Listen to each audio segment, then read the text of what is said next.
Le gouvernement lance à partir de demain une croisade contre les carrières illicites d'exploitation de sable. Il y a un certain désordre dans ce sous-secteur.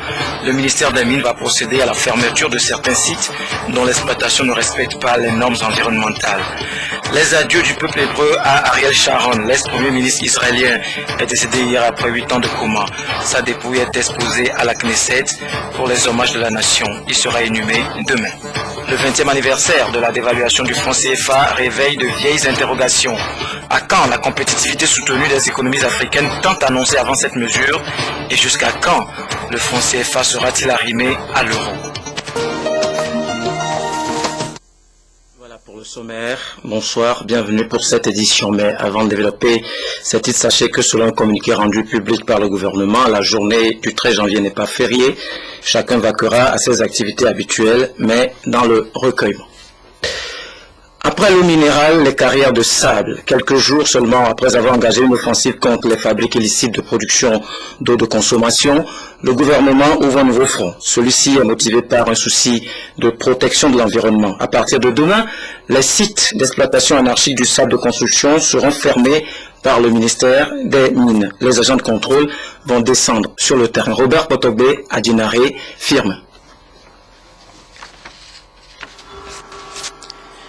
Le 31 décembre 2011, le gouvernement togolais a mis fin à l'exploitation du sable marin. Cette mesure vise à protéger l'environnement et éviter l'érosion côtière. Mais force est de constater que depuis cette mise en garde, les carrières sauvages pilulent un peu partout dans les banlieues de la capitale, comme ici à Pesito, où tout l'écosystème est détruit. Des extractions sablonneuses qui ne respectent ni le code minier ni le code environnemental.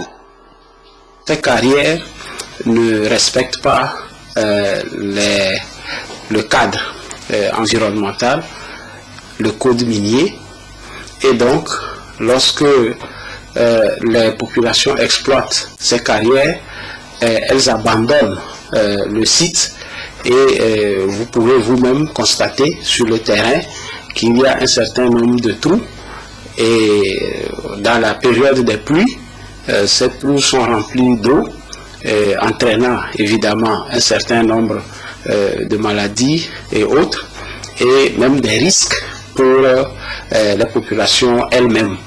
Les autres sites n'ont pas obtenu ni le permis d'exploitation conformément au code minier et n'ont pas également fait l'objet d'études environnementales.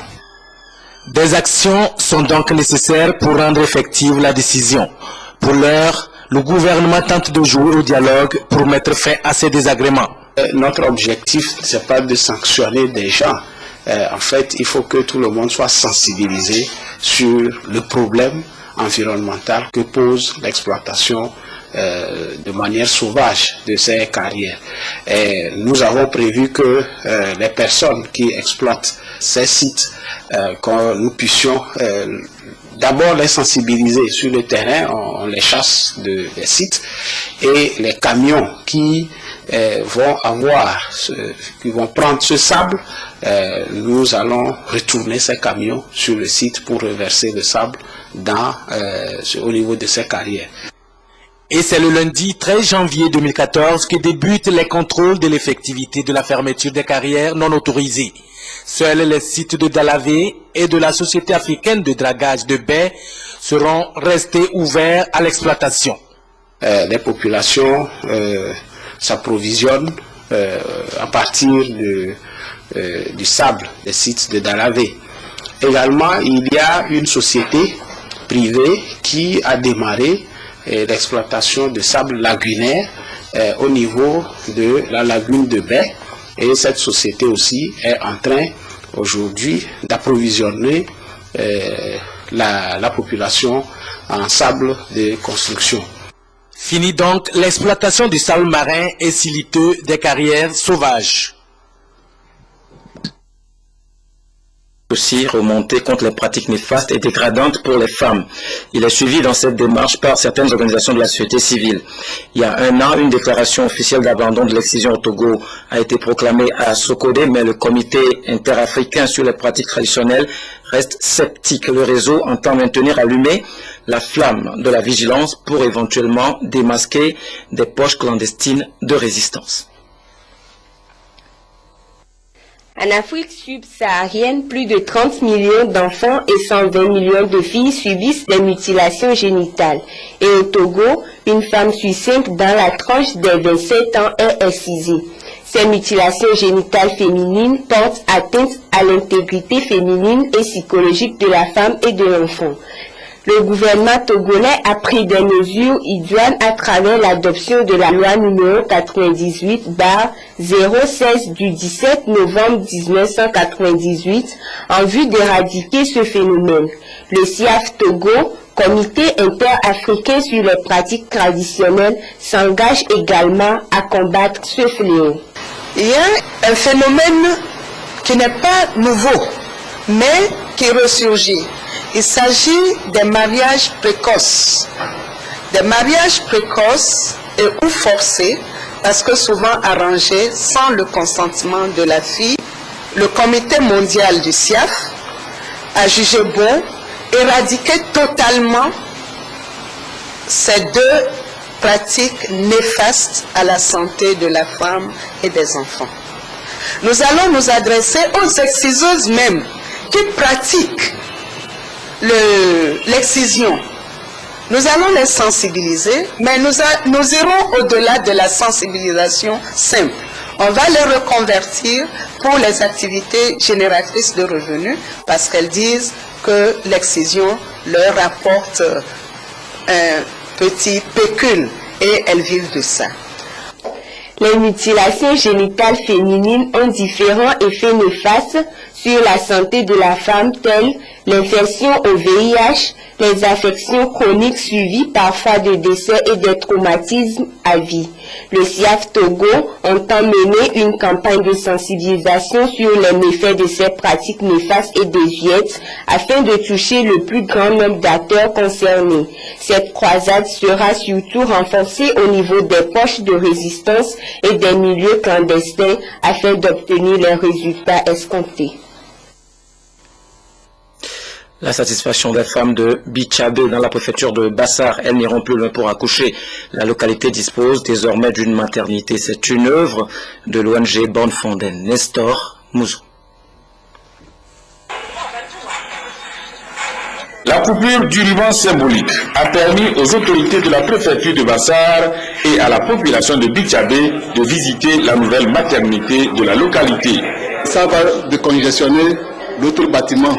Nous étions avec la maternité ensemble là-bas. Si la maternité est détachée, nous aurons de la place à mettre certains documents, certains appareils pour la qualité des soins que nous donnons à la population. La construction de la nouvelle maternité de Bichabé a nécessité un investissement de 10 millions de francs CFA. Et c'est l'ONG danoise Born Fonden qui a mis la main à la poche. Dès l'arrivée de Born Fonden à Bichabé, on avait constaté des problèmes de santé. Donc dès lors, la communauté a exprimé un besoin de maternité. Au même moment, Born Fonden a constaté que là où on met les malades, c'est là-bas que les enfants accouchés, qu'on accouche, dorment. Donc Born Fonden a voulu satisfaire maintenant le besoin pour résoudre ce problème. Mettre les enfants avec leur maman à part et les malades aussi à part. Voilà, c'est une bonne appréciation de ce lieu qui permettra à nos femmes de vraiment accoucher dans les conditions normales et le plus hygiéniquement possible. Mais ça dépendra de s'ils décident de venir. Nous, on ne peut pas les empêcher. Au contraire, on ne demande pas mieux qu'ils viennent pour qu'il y ait quand même moins de mortalité maternelle et infantile, surtout quand ils accouchent à domicile. Il y a toujours des infections parce qu'ils mettent soit les soins traditionnels, ils mettent trop de saleté. Après la femme, il y a des suites plus difficiles, plus compliquées. Born Fonden n'est pas à sa première réalisation à Bichabé.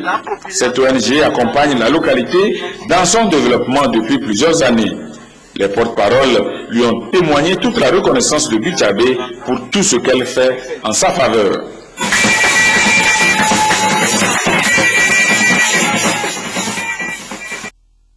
On reste à Bassar pour les échos de la célébration en différé de la Journée mondiale des personnes handicapées. Au son des trompettes et des klaxons, les membres de la fondation Liliane ont sillonné les villages de la préfecture, invitant les communautés à mieux accueillir et protéger les personnes souffrant d'un handicap. Nestor Mouzou a suivi les caravaniers dans leur activité de sensibilisation.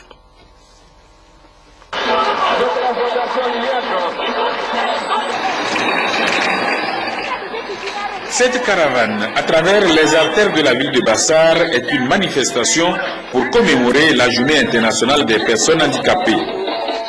Une fois le tour de la ville terminé, c'est le stade Omnisport qui a accueilli les caravaniers pour la deuxième étape de la célébration.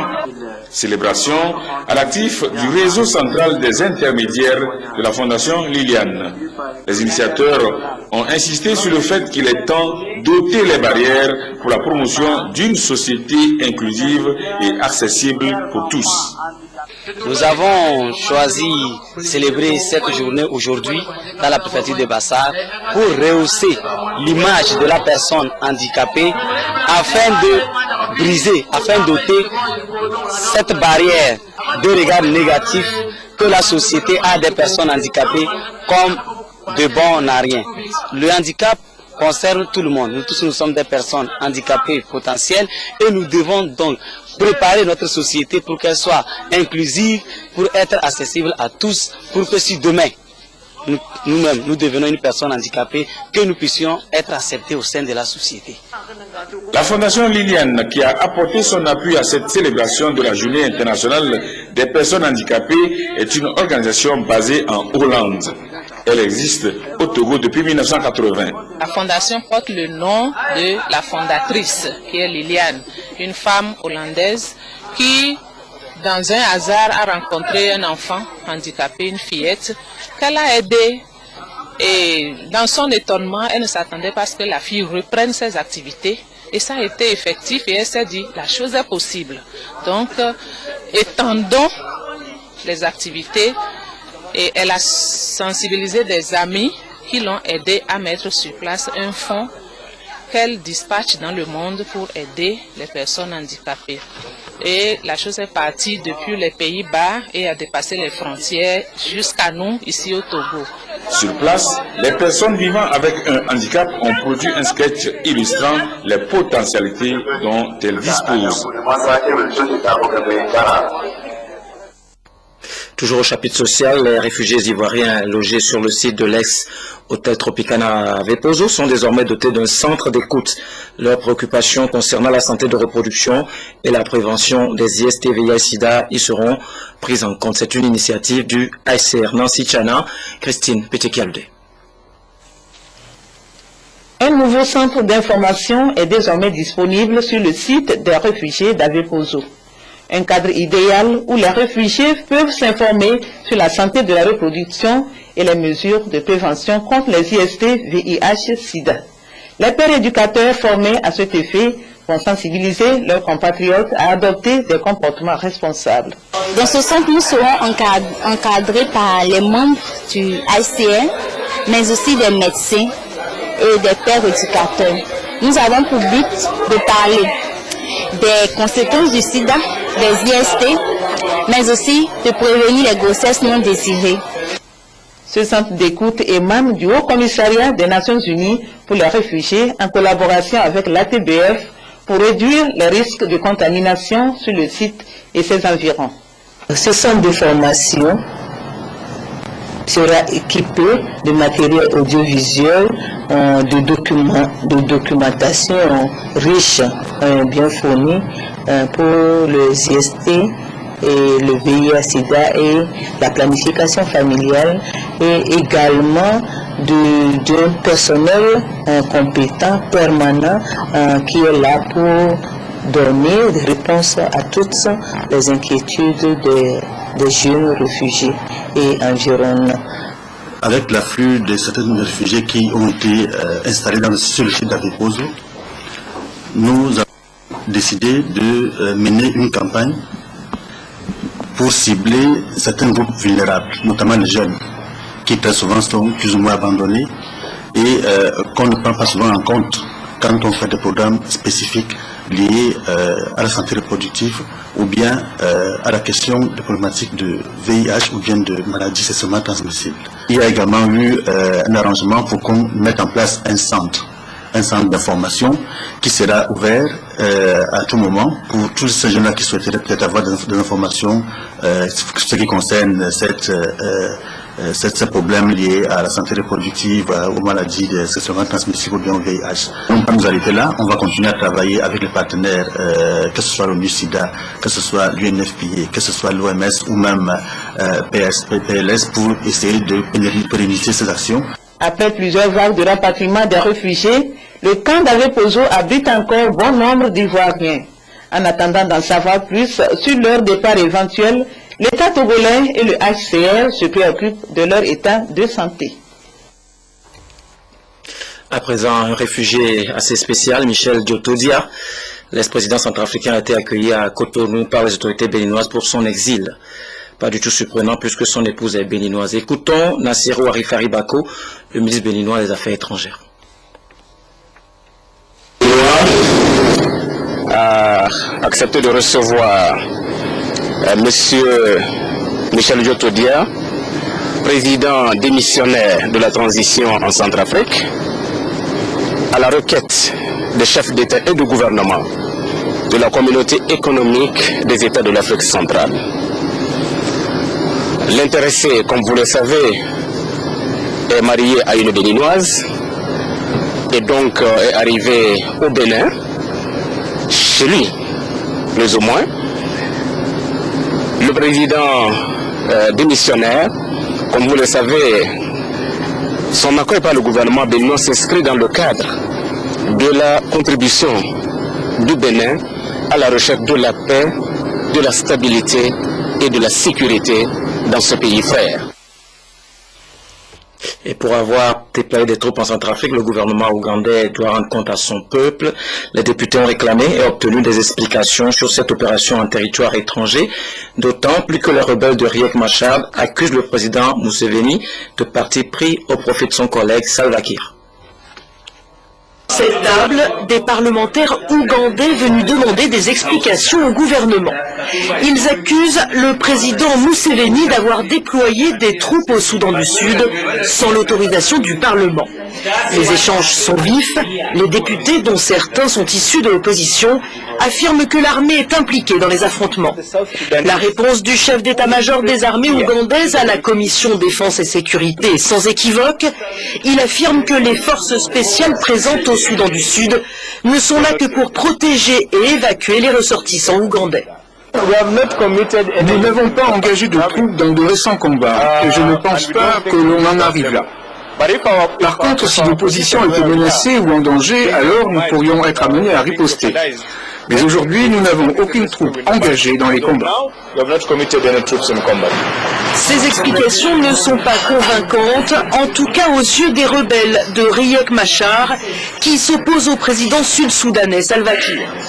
Pour la rébellion, en pleine négociation à Addis Abeba en Éthiopie, l'Ouganda est une menace à une éventuelle trêve des combats qui font rage au Soudan du Sud. Israël rend hommage à Ariel Sharon, décédé hier après 8 ans de coma. La dépouille du héros de la guerre du Kippour est exposée à la Knesset avant son inhumation demain. Atmosphère de deuil national à la Knesset pour Ariel Sharon avant son enterrement lundi dans son ranch. L'ancien Premier ministre laisse un héritage brouillé dans l'opinion. Pour la majorité des Israéliens, il était mort depuis 8 ans. D'où le sentiment de malaise dans l'opinion face à cet acharnement thérapeutique. Benjamin Netanyahou, adversaire politique, a préféré rendre hommage au guerrier courageux et non à l'homme politique.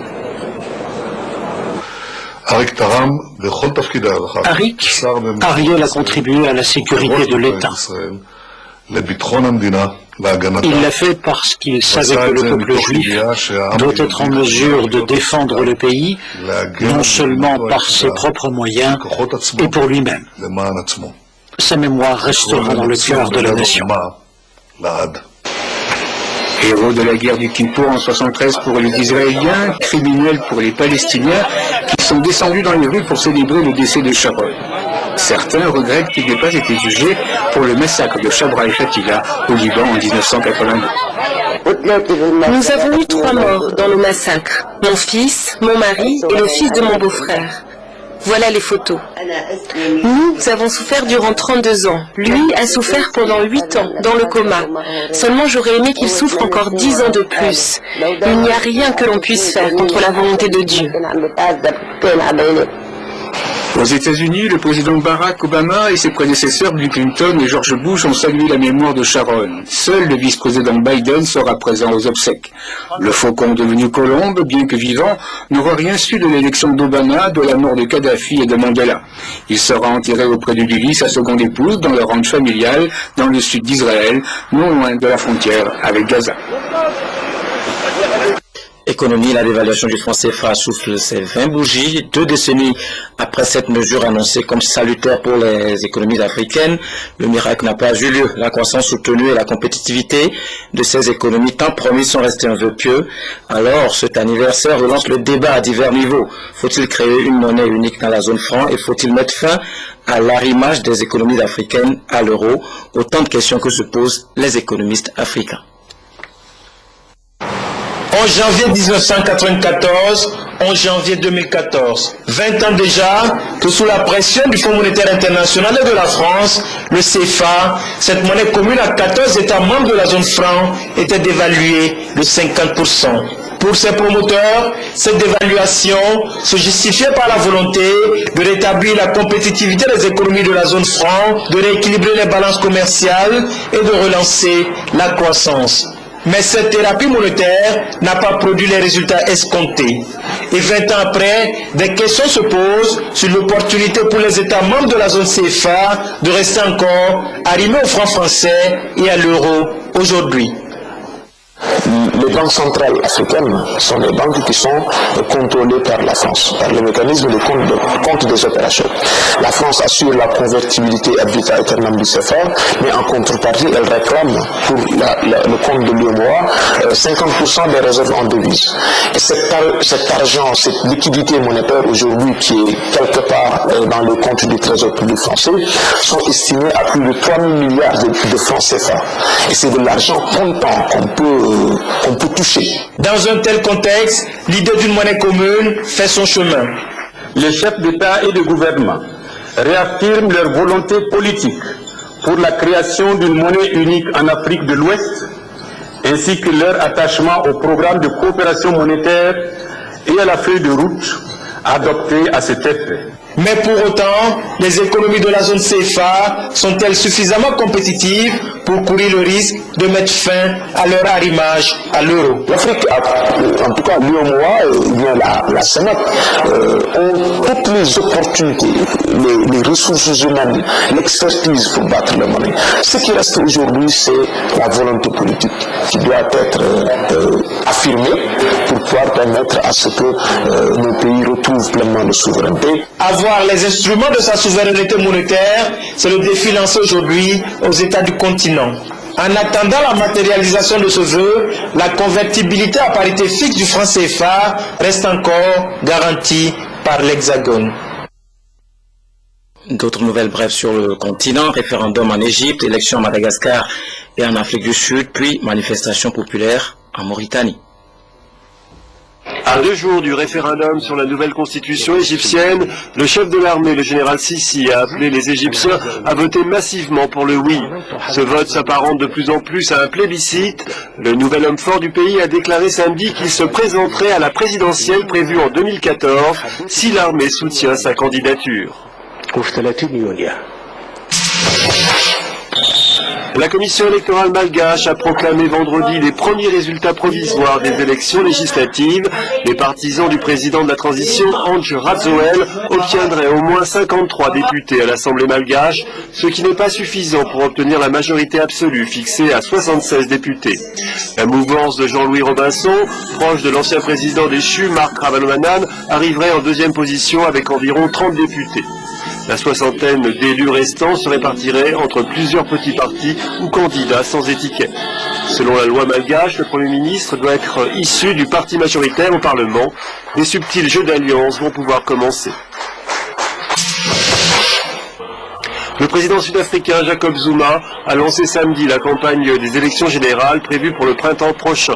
Devant les partisans de l'ANC réunis au stade Mbombela dans l'est du pays, le président sud-africain a tenté de redonner un peu d'espoir malgré une économie atone et un chômage massif. Jacob Zuma a promis de nouvelles mesures pour combattre la corruption qui gangrène le pays. Il a également annoncé une réforme agraire pour lutter contre la pauvreté dans les campagnes. Si l'ANC est moins populaire aujourd'hui qu'il y a 20 ans, le plus vieux mouvement de lutte d'Afrique devrait obtenir une majorité de voix lors des prochaines élections générales.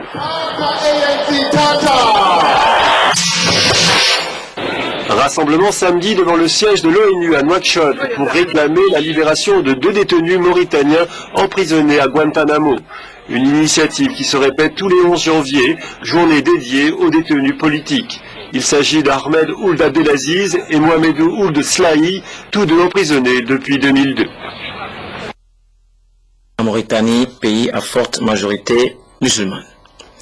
À Lomé, les fidèles de Mahomet ont échangé ce week-end sur un sujet sensible, l'homosexualité. La conférence est organisée par l'Association des cadres musulmans du Togo. Des chrétiens ont également participé au débat. Hamdan Bassia. La pratique homosexuelle, acte contre nature, pathologie ou déviance. C'est autour de ce thème que l'Association des cadres musulmans du Togo a entretenu le public. En organisant cette rencontre, cette association voudrait rappeler la position de l'islam à travers les Saintes Écritures. Le problème de l'homosexualité interpelle la société et à plus forte raison les communautés religieuses. D'où cette conférence sur les religions révélées face au phénomène de l'homosexualité. Nous avons voulu rappeler la position de l'islam, qui est claire et connue que l'homosexualité est rejetée par l'islam. Mais nous sommes dit que la lutte pour la sensibilisation ne peut pas se faire seule au niveau de l'association des cadres musulmans. Ce n'est pas un travail de la communauté musulmane. Nos frères chrétiens aussi doivent participer. Il est connu qu'il y a un lobbying qui se mène autour de ce fléau. Il faut quand même faire quelque chose pour limiter les dégâts et sensibiliser les gens, éveiller les esprits par rapport à ce fléau qui remet en cause les valeurs humaines connues traditionnellement dans nos communautés. La pratique et la tendance à la légalisation de l'homosexualité dans de nombreux pays bouleversent les consciences. Au nom des droits de l'homme, cette pratique tend à s'imposer à nos sociétés au détriment de l'éthique et de la morale. L'Église catholique invitée à cette conférence rappelle ici sa position. Il y a une position de principe qui est la condamnation formelle de l'homosexualité en tant qu'elle est contraire à l'ordre de la création. Sur le plan ontologique, on est homme ou on est femme. Deuxième chose, l'homosexualité est intrinsèquement désordonnée, c'est-à-dire qu'elle ne permet pas à l'être humain de reproduire la génération conformément à la volonté de Dieu, mais j'ai rappelé que dans le débat actuel, ce qui est important, c'est la dénonciation de la théorie du genre, qui est une idéologie en vertu de laquelle l'homme naît et c'est après qu'il choisit de savoir quel est son sexe. L'homosexualité est une question sensible et délicate dans de nombreux pays, conduisant parfois les adeptes de cette pratique à des peines de prison. Et puis découvrons cet ingénieur ghanéen. Il est un passionné de la haute technologie. À son actif diverses inventions que je vous invite à découvrir. Kwado Safo est un ingénieur de génie. Cet ancien prêcheur itinérant est passionné de technologie. Sa vocation profane lui serait venue en bricolant un haut-parleur pour son église. Il y a 8 ans, il mettait au point une télévision qui s'allume et s'éteint par un simple claquement de la main. Depuis, il est monté en gamme. Ses dernières productions présentées à la foire technologique d'Accra sont un mini-hélicoptère lance-roquettes et un avion léger inspiré du Cessna. Des prototypes faits avec peu de moyens, mais qui sont un concentré de technologies modernes. Dans le monde technologique d'aujourd'hui, chacun apprend de l'autre. Il faut étudier minutieusement chaque innovation et voir quelle utilisation, quelle amélioration on peut en faire. J'ai inventé il y a 8 ans la télévision qui s'allume par un claquement de main. Les Japonais l'ont fabriquée depuis. Dois-je leur reprocher d'avoir perfectionné mon idée? Non. Il faut tout simplement ignorer ceux qui se plaignent d'avoir été copiés. Kwado Safo travaille actuellement sur des véhicules électriques dont le moteur fonctionne uniquement avec des batteries rechargeables. Depuis des années, il n'a eu de cesse d'améliorer les objets autour de lui, simplement pour le plaisir de les imaginer et de les fabriquer. Exemple à suivre. Merci de votre aimable attention. Demain, journée ordinaire, elle n'est pas fériée, elle est placée sous le signe du recueillement. À très bientôt. Le gouvernement lance à partir de demain une croisade contre les carrières illicites d'exploitation de sable. Il y a un certain désordre dans ce sous-secteur. Le ministère des Mines va procéder à la fermeture de certains sites dont l'exploitation ne respecte pas les normes environnementales. Les adieux du peuple hébreu à Ariel Sharon, l'ex-premier ministre israélien, est décédé hier après 8 ans de coma. Sa dépouille est exposée à la Knesset pour les hommages de la nation. Il sera inhumé demain. Le 20e anniversaire de la dévaluation du franc CFA réveille de vieilles interrogations. À quand la compétitivité soutenue des économies africaines tant annoncée avant cette mesure? Et jusqu'à quand le franc CFA sera-t-il arrimé à l'euro?